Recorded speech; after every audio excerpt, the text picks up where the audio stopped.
tayo ng iyong inaakala. Gagawa ka ng paraan upang tiyak sa tayo mapamagin.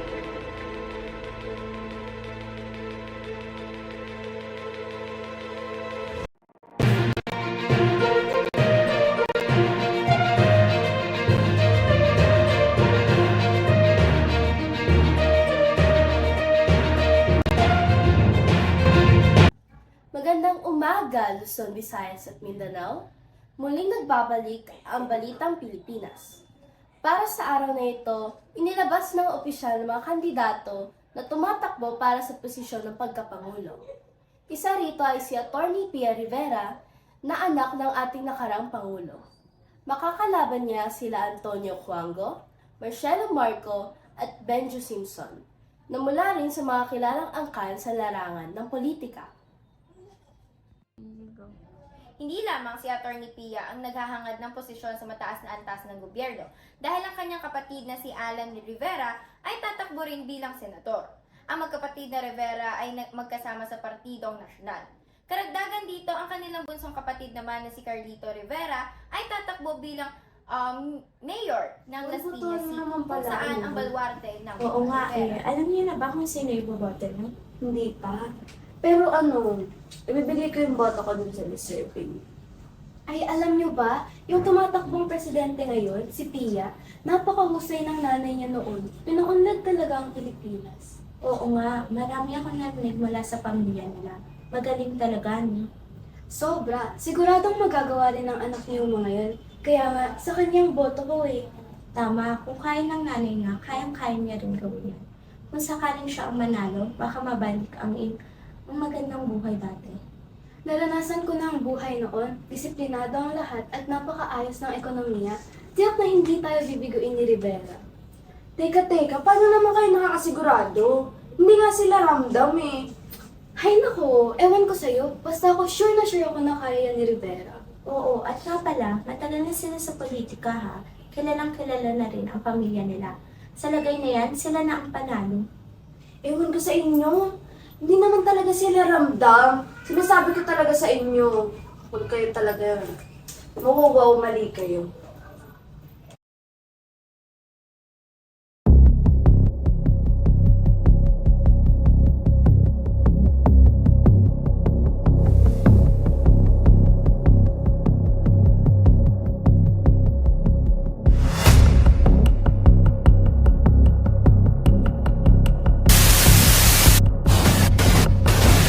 Nailabas na ang resulta ng botohan sa eleksyon na naganap.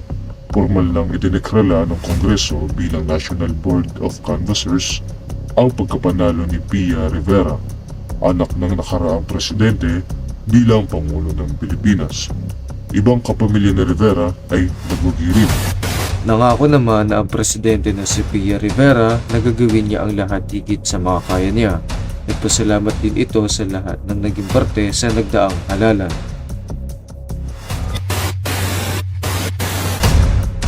Higit pa riyan, pinapangako ko sa inyo na gagawin ko ang lahat. Maaaring hindi ako perpekto, ngunit papatunayan ko sa inyo na karapat-dapat ako. Hindi ko kayo bibiguin. Maraming salamat po.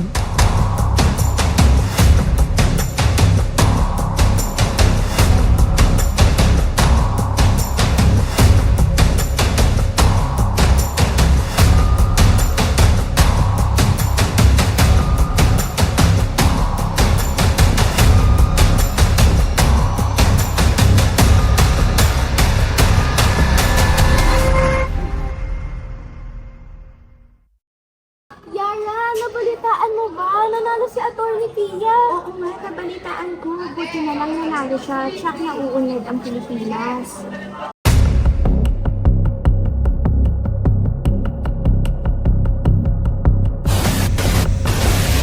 Ilang linggo lamang nang matapos ideklara ang pagkapanalo ni Pia Rivera sa pagkapresidente, itinuloy niya mga pinangako niyang proyekto para sa bansa. Hanggang sa isang araw ay may inilabas ang Kongreso tungkol sa jeepney phase-out na ipinagplanuhan ng presidente na ideklara ito.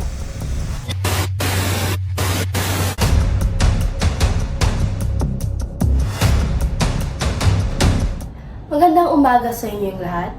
Ibinaba ng desisyon ng Kongreso tungkol sa jeepney phase-out ngayong araw. Simula bukas ay pinagbabawal na mamasada ang mga jeepney drivers ng pangmalawakan. Ayon lamang ang headline natin para sa ngayong araw. Maraming salamat.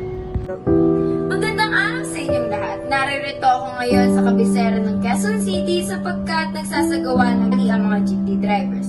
Kanilang dahilan dahil sa jeepney phase-out na diniklara ng ating Pangulo ngayong araw lamang. Kaya narito naman si Tate Ricor,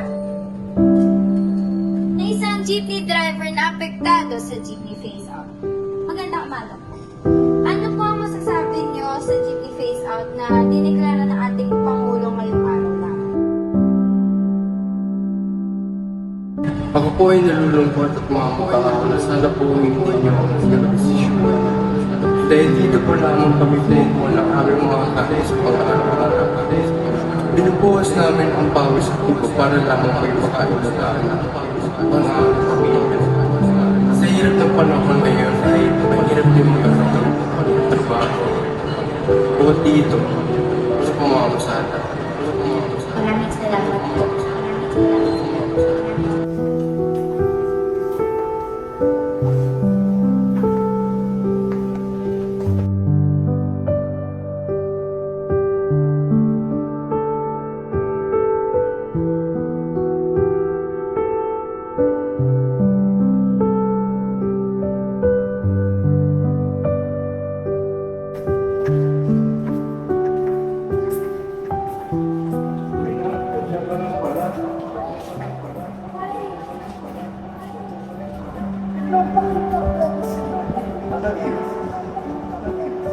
Ako po iyak.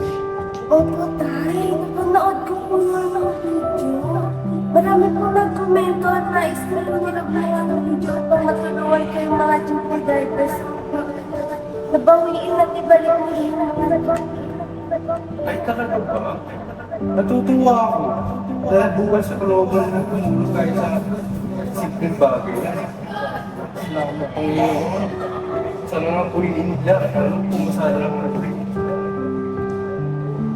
Wala na talaga sa mga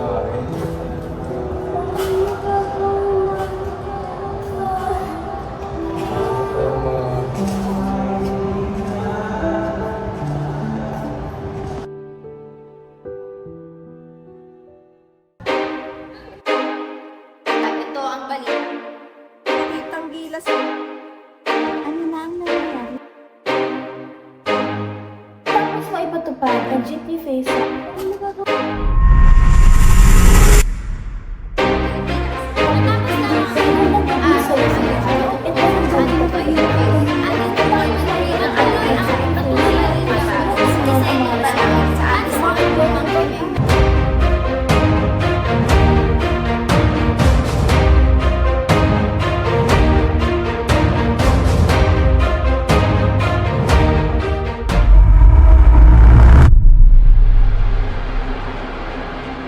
bawat ako ay may kapangyarihan.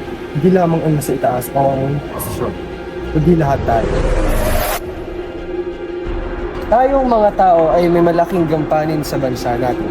Isa na rito ang pagkakaroon ng masusing desisyon. Bilang isang mamamayan, meron tayong mga karapatan. Gamitin natin ang ating mga boses. Huwag natin hahayaan na makuha ang mga ito ng mga makapangyarihan. At bilang isang mamamayan, meron tayong kakayahan na mapabuti ang ating bansa sa pamamagitan ng pagboto ng tama, kaya ating gamitin ito ng master.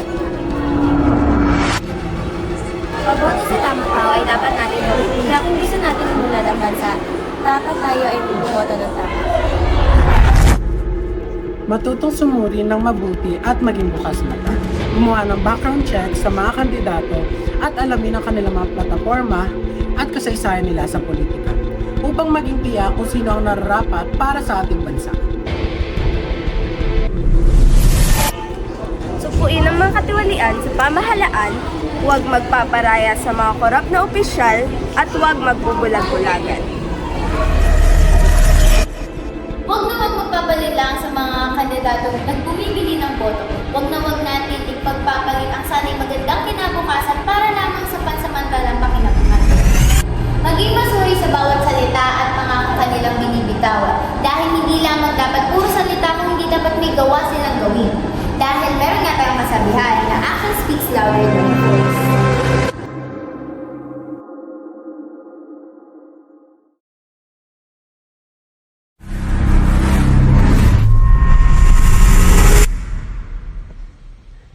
Ilang linggo lamang nang matapos ideklara ang pagkapanalo ni Pia Rivera sa pagka-presidente, itinuloy niya ang mga pinangako niyang proyekto para sa bansa hanggang sa isang araw ay putang inamang messenger to.